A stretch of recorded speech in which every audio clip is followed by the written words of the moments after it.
কি বলবো মহারাজ, বড়রানী একটা চরিত্রহীনা হয়েছে। হ্যাঁ মহারাজ, আমাকে গোপন কক্ষে ডেকে নিয়ে আমার কাছে চেয়েছিল প্রেম ভিক্ষা। আলো ওরে শয়তানি, ওরে পিতাশ্রী, ছিলি তুই দিলি ভিখারির মেয়ে, প্রেমের উন্নতে সহ্য না করতে পেরে আমি তোকে করেছিলাম আমার গোপনী বন্দিনী। আলো তুমি দেখালে থাকিস না কেন, আমি তোকে খুঁজে বের করব, চরম প্রতিশোধ নিব, চরম প্রতিশোধ নিব।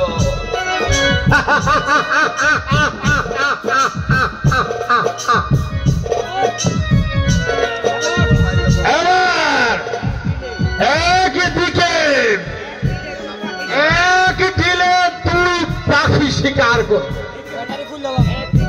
একদিকে এই রাজ সিংহাসন, অন্যদিকে রূপ লাবণ্যময়ী যৌবন।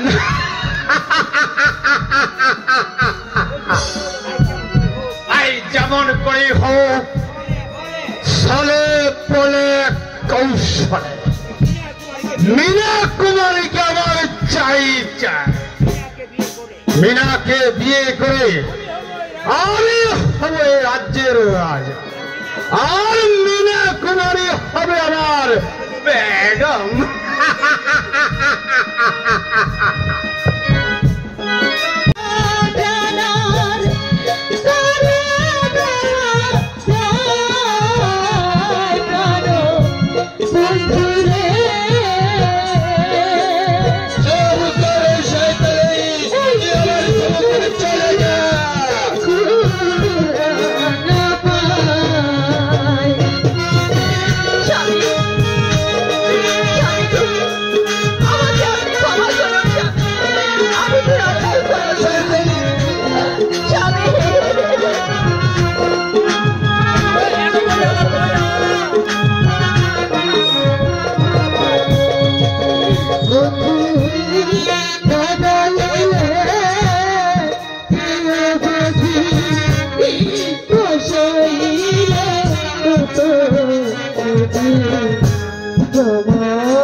আমি তোকে এমন কঠোর শাস্তি দিব যাতে এই পৃথিবীতে কোনোদিন কল্পনা করতে পারে।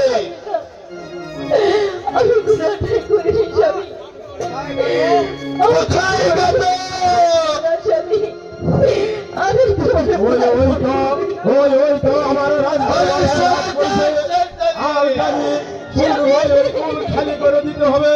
হাত ঝাড়ি কোন নারীর সতী মৃত্যু সিঁদুর মুছে দিতে হবে। আদেশ করুন মহারাজ।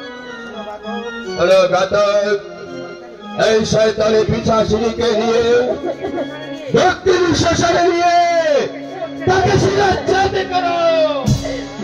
মহারাজ, আমি কি জানতে পারি আমার মা এমন কি কাজ করেছে তার জন্য তাকে হত্যা করতে হবে? ঘাতক, তুমি হলে আমার সামান্য একটি রাজ্যিক কর্মচারী, আমার আদেশ তোমার পালন করতে হবে। মহারাজ, আমি পারবো না আমার মাকে হত্যা করতে। আপনি আমাকে অন্য তাহলে আমার কাছে দাও, আমি নিজেই তাকে হত্যা করব। না মহারাজ, ওকে পারে মারবেন না মহারাজ। আমি আপনার কথায় যে রাজি মহারাজ। ঘাতক, ঘাতক, তুমি তোমার রাজার আদেশ পালন করো। ঠিকই বলেছিস মা, তুই ঠিকই বলেছিস। আমি যে ঘাতক করে জন্ম নিয়েছি রে মা, তাই তো আমার প্রিয় কাজ আমার করতে হচ্ছে রে মা। চলে আয়, চলে আয় মা। একটু দাঁড়াও ঘাতক, যাবার পূর্বে আমি আমার স্বামীকে শেষবারের মতো একটি প্রণাম করতে চাই।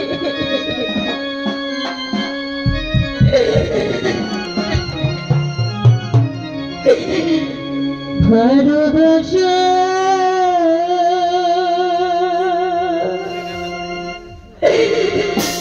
দিয়া পুরুষ